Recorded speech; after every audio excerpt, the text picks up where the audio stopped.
Hi, it's Reverend Ahmondra, and I'm coming to you from that place where the original queen always speaks their truth. In episode 2, we talked about the automatic transition. Those transitions that take place automatically without us even knowing about it. They take place in the invisible, in that dark place. I shared with you how when we're moving through pain and anguish, if we just take the time to look inside of those transitions and look at that pain, we will find a blessing in there. And we can take that blessing and use it to propel us forward into success.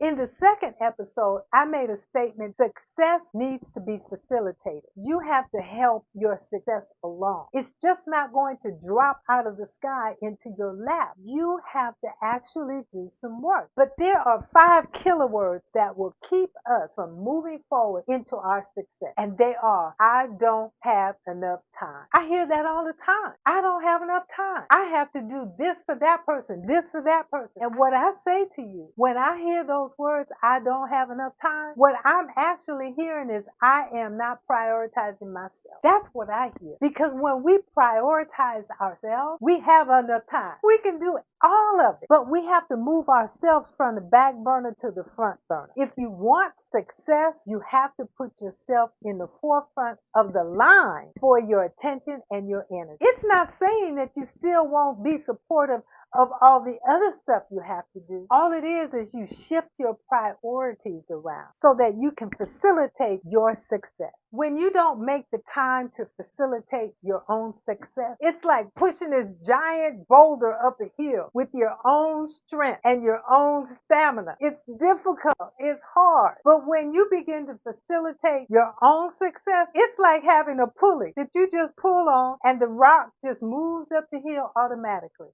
Today, we are going to be looking at the next level of transitions. I'm calling them natural transitions, the dance of life. This transition takes place during childhood. Childhood is that magical time of life. It's like we've arrived at a new destination and we have a little suitcase, and inside that suitcase, there's love, there's joy, there's happiness. All of that's contained inside of our little suitcase. I'm calling that little suitcase our mind. We start out laying on our back, looking up at the world, trying to figure out what is going on. We move from laying on our back, sitting up. We slowly begin to pull ourselves up to where we're standing, and then finally we transition to that space where we begin to walk. Little children just are natural dancers. They don't wait for somebody to invite them to the dance floor. They just jump out there and they just start dancing. All there is dancing and having a great time. Now, over time, it begins to feel different. Somebody has put in our suitcase something called don't do that. You're not allowed to dance in this place. You should only walk here. Don't talk here. Don't laugh here. Don't smile here. And we're conflicted because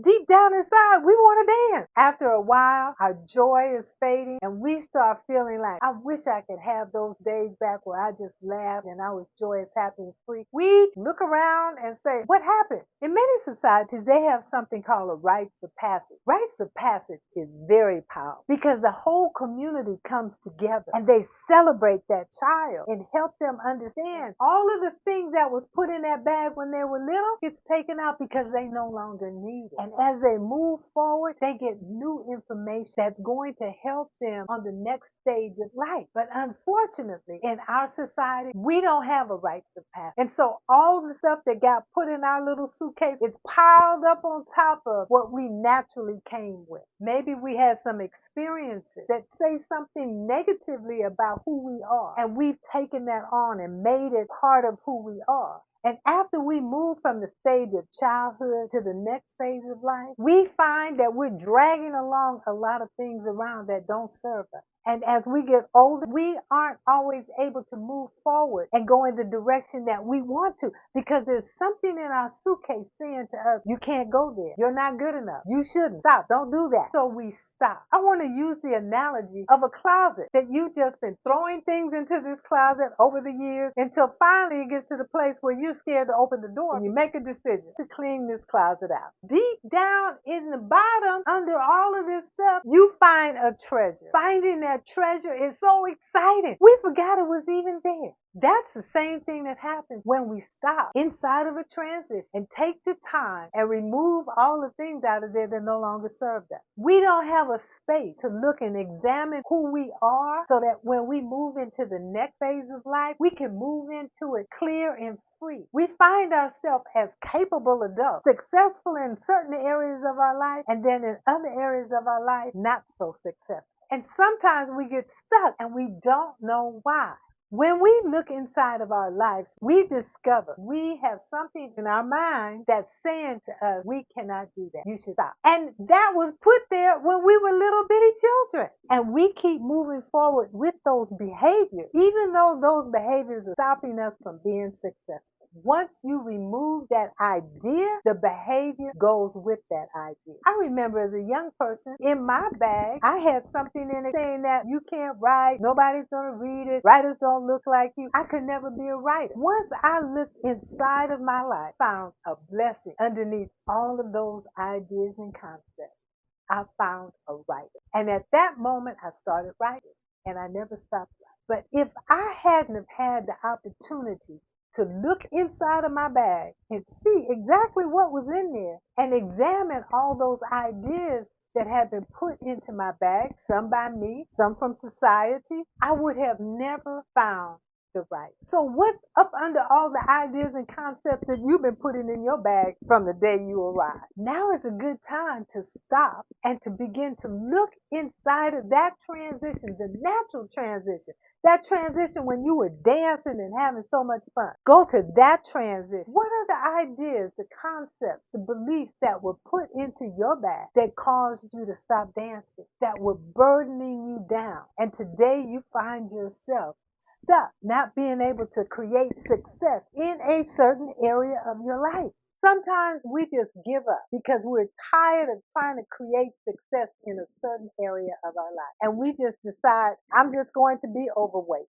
I'm just going to always be financially insecure. I'm just always going to be alone. I'm never going to have a partner. I'm never going to reach my dream. And we just resign ourselves to that place. Well, I'm here today to say, you don't have to resign yourself to not having that which what you want to be successful in, because all it requires is for us to go inside of that transition that we naturally transitioned out of without examining what we were dragging along with us. Once we examine and we see what's there and begin to remove those things that don't serve us, sky is the limit. Our joy and our laughter and our wanting to dance is still in that bag, but it's underneath all the other ideas that have been given to us. Transitions in life are these amazing opportunities for us to move from one place to another place. And as we're making that shift, we get the opportunity to stop and look in our life and see exactly what's there. Think of what it feels like for those of you who've gotten married. You went from being single to being married. The things that served you as a single person are not necessarily going to serve you as a married person. And so you release some behaviors and you transition into marriage and you pick up new behaviors. That happens all through our lives, but we aren't taught to look inside of our transitions and pull out those blessings. Dig into that closet down at the very bottom and pull out that treasure that you didn't even know was there. That is how you use your transition to facilitate your success. So I have some homework to give you, and please don't say to me, I don't have enough time. You can make the time. The homework is going to be fun.